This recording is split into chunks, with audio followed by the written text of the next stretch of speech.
Покачена телесна температура, главоболка, кашлица, треска и малаксаност се само дел од симптомите кои ги зафатија граѓаните и ги наполнија ординациите, а се очекува бројот на заболени да биде во пораст. За сега најмногу на удар е популацијата меѓу 30 и 50 години, односно граѓаните што работат во големи колективи.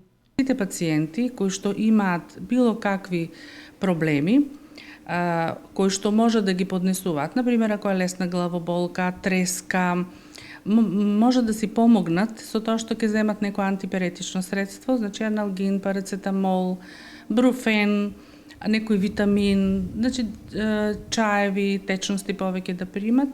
Ако овие симптоми продолжат подолго време, повеќе од 2 или 3 дена, или се влошуваат, обавезно да се јават на доктор, на своите матични лекари, да не примаат лекови на своја рака, посебно не антибиотици, заради тоа што лекарот е тој што ќе одлучи дали за одредената болест антибиотикот ќе помогне. Додека во судир со вирусните инфекции се и есенските алергии. Во овој случај граѓаните да ги разликуваат овие две појави и да не преземаат ништо на своја рака.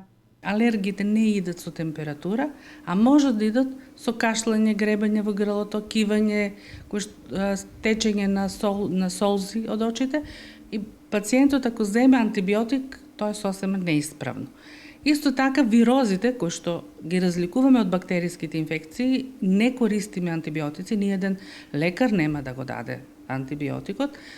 Идат со, исто може да биде црвено грло, гребење во грлото, кивање, кашлање, намален апетит, главоболки, вртежи по снагата, а да станува збор за вирусна инфекција, исто така антибиотик нема да помогне. Ако станува збор веќе за бактериска инфекција, кој што иде обично со повисоки температури, влошена состојба, вртежи во зглобовите, тогаш антибиотикот е целисходен.